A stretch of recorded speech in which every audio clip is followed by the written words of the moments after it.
David Johnson, or if this is... He later on in subsequent comments came forward as, yep, no, this is me. Well, I'm not sure that that's true. There's another guy in Evansville, Indiana, which is either where David Johnson is or where David Johnson was, who is a real troublemaker. Like, if you were to describe the two of them in terms of the Johannine Jesus and the Synoptic Jesus, David Johnson to me was always the Johannine Jesus, and the other guy was definitely the Synoptic Jesus. You want to keep one hand in your wallet at all times. I don't know if David Johnson just drifted away and this guy decided, hey, this will be interesting. I get to appropriate his identity. Anyway, why don't you just shuck the questions this time, Matt? See, that doesn't sound like David Johnson. The David Johnson that I knew. David Johnson that I knew was a very, very devout Christian and wouldn't phrase something that way. Mine too. This is just an idea. It's always the questions and selling Cerebus. I don't think David Johnson would see what you're doing and what I'm doing as being the questions and selling Cerebus. Yeah, we talk about Cerebus, and we talk about, I talk about Can 8 because I've got people listening to this who ordered it, and I'll talk about Can 9 because that's what I'm working on, and I definitely hope people will buy it. But making it sound like it's always the questions and selling Cerebus is a very jaundiced way of putting that. But to turn your money quote around for this post, I've always liked your talks about family and things with Dave. Just a fan talking to it. I'm on the same page with that, but I have to be careful of that because the people who are listening to Please Hold for Dave Sims, we have to assume they're pretty much interested in what Dave Sim has to say. I'm not really interested in what I have to say because I know what I'm going to say. I've got pretty much everything that all the big questions in my own mind answered to the best of my abilities. I've revisited all of my math, so I'm always more interested in what other people have to say.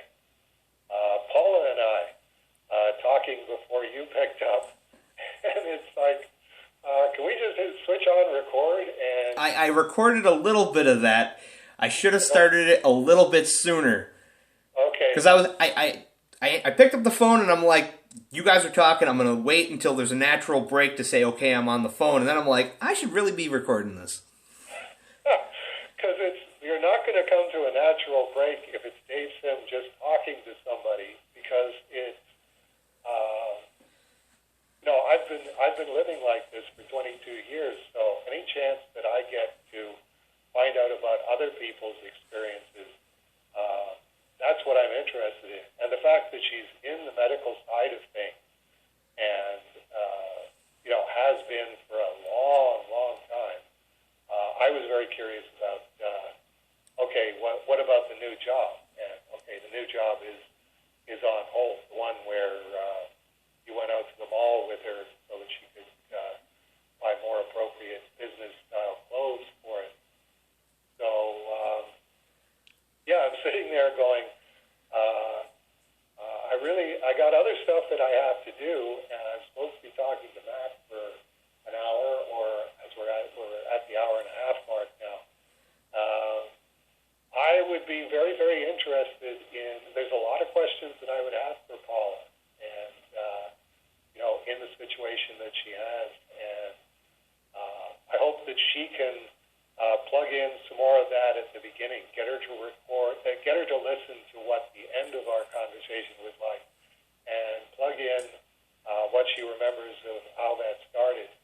And that's probably the more interesting introduction for the first major COVID-19 Please Hold for Dave Sim. Let's talk to Paula Dow first. I think Dave is so like, let's talk to Mac Dow time now on Thursday at this time for 60 minutes after prayer time number 3. then after talk with Matt, read Quran, then prayer time number 4, and then you get it. Why not just surprise them and say, no question. That's why I didn't fax them, Dave. Just want to talk to you today. And what do you want to talk about? It's a nice theory, but again, I don't really want to talk about anything. There's very, very little talking in my life. There's a lot of thinking. There's a lot of thinking and road mapping. What's the next logical thing for me to do? And that's what I'm going to do. And where's the logical place to start doing that? As soon as I know the logical place to start doing that, that's when I start doing it. What's the natural sequence? Okay, I just washed my hair, so before I have to put my toque on so that I can go out and buy groceries, sit down and record the weekly update because my hair looks like hair after it's had the... So if you were watching, if there was a closed-circuit TV in the off-White House, it would be this weird, why did he get just that far working on the Can 9 notes and then all of a sudden washed his hair and then all of a sudden did a weekly update? And it's like, oh, there you go. It's the natural, logical sequence to do them in. And that's really a major part of my job skill. So when somebody says, what do you want to talk about? It's like, I don't really talk. Talk to me is enjoyable. Finding out about other people's lives is enjoyable. But I've only got so many hours left in my life, however many that is. And there's better uses of it. There's this pretty much bottomless pile of work to do that I'm working through. So talking is, for me, and always and has been for some time, is to communication what chewing gum is to eating. It's I enjoy talking to Jeff Seiler on the phone, and we'll talk for 40 minutes or something like that because we have stuff that we have to talk about. But neither of us is going to remember what we said. It hasn't been recorded. So, like I say, it's the difference between chewing gum and eating nutritious food. I assume that this will be, all of these, please hold for Dave Sim, will be, this is us trying to understand Dave Sim as Cerebus fans. Well, okay, in that case, you people have given me all of this money over the years so that I'm able to do this. I will put in an hour and a half talking about what you want to talk about. If you're interested enough to ask the question, then I'll try and answer it as intelligently as possible. And in between that, Matt and I will talk about things. One of the things that I wanted to ask you about is you are still going out to work.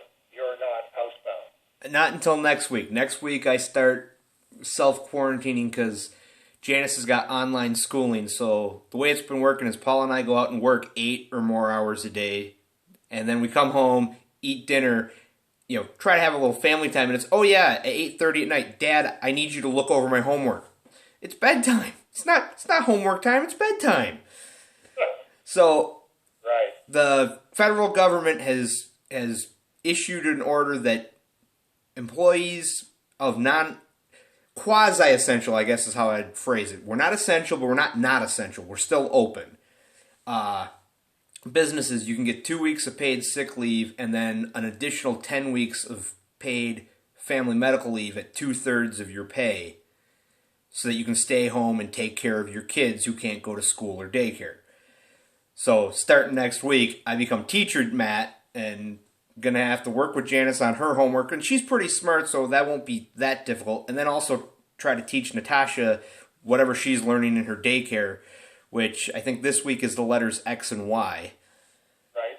And my goal, by when quarantine ends and they get to go back to school, which might not be until September, school might be canceled for the rest of the year, is that when Natasha goes to preschool, she'll know how to read at least a dozen words.